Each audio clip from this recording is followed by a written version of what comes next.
Below par, lethargic. I think I actually described it as a shithouse of a performance in the review of the Lyon game in the week. Well, I think it's fair to say that we've bounced back in the Premier League. 5-0 win away from Cardiff. Couldn't be further from the performance against Lyon in the week. Let's get into this video and highlight a few things about just why this performance was so good.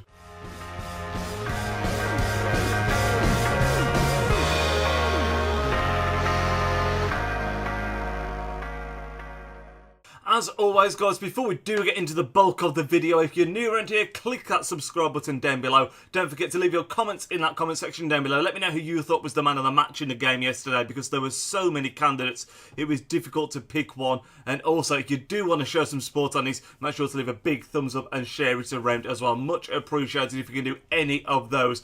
But yeah, 5-0 win away at Cardiff. You know, let's not kid ourselves, it's not going to be the same quality of opposition as it was against Lyon in midweek. Cardiff yet to pick up a win in the Premier League. There's always that thing going into the game where you think, are we going to be the first team that they beat? But we didn't let that happen. We put in an absolutely stellar performance and made sure that we picked up all 3 points and bounced back after what was, some people were deeming a mini crisis in the week. It was getting a bit carried away because of just how poor the performance was on Wednesday, but bounced back big style, 5 goals, clean sheet, and back up to second in the league before Chelsea played today, of course. There's a few things that I want to highlight about the performance. The first one being, of course, Sergio Aguero. It was his 300th appearance for the club. He got his goal on the day and just cemented himself even more so. I mean, I say cemented himself. He's already firmly cemented as a club icon, as a club legend, but it's when he's making his 300th appearance that you think to yourself, you look at Aguero and you just think how much good he has done for City. The record club goal scorer, signed a new contract in the week as well, new contract extension, keeping him at the club till 2021. And what a striker. I actually saw that he's now in the top 10 Premier League goal scorers of all time, and he's actually got the best goal-to-game ratio out of anyone in that top 10 list. And when you consider that most of the people in that list, the likes of Andy Cole, Alan Shearer, pretty much, if not played in the Premier League for their entire career, from when they broke through the age of 18, 19, to when they retired in their mid-30s. Aguero didn't even start off in the Premier League. He started off in, when he really hit the ground running, he was in Atletico Madrid, of course, in Spain. So when you consider that he's broke into the top 10, there's not many other players that haven't spent their entire career in the Premier League that are in that top 10 countdown. So massive props to Aguero once again. The guy is an absolute legend and we've been lucky to have him at the club for so long now. The second thing I want to touch upon is actually a bit of a backtracking of myself. In midweek, I gave a lot of criticism to Ilkay Gundogan in midweek, his performance against Lyon.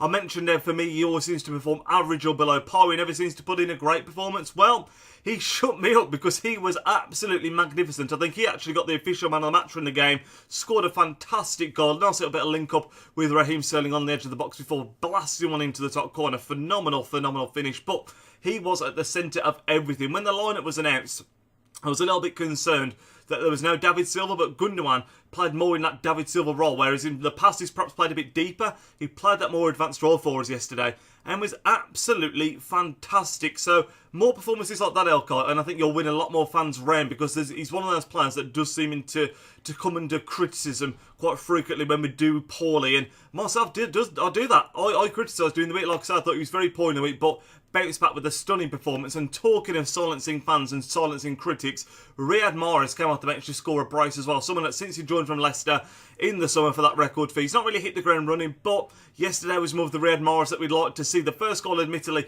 was a bit of a tap-in, but that's the goal that we know the wingers at City scored a lot of last season, particularly Sterling. The ball across the box, there at that back stick just to tap in. But the second goal, that was the Mahrez of Leicester, just comes to him on the edge of the box, a few little step overs before lashing it into the corner. Really quick movements and a great finish, and that is the Mahrez that we want to see more frequently. So hopefully he can build on that performance as well, and that can just be another string to our bow in terms of the strength that we've got in attack. Phil Foden also came on and got some good minutes, and again, I feel like I say this every time Phil Foden gets on the pitch in a Premier League game. He just does not look out of place. Played really well when he came on again, and just again rubber stamping the fact that he has got pure quality running through those boots. And yeah, he's undoubtedly in a season or two going to be a regular starter for City. I have no questions about it. As long as he can stay fit, gets no bad injuries, obviously, touch wood and all that kind of stuff, he will be a regular starter for the club. Did a great bit of play, actually, where he set up Bernardo Silva, who fired over, and another player that played so well again, Bernardo Silva. I mentioned it in midweek whenever he plays in that more central role, he seems to do far more damage for us. He's played on the wings previously and done well, let's not get that wrong.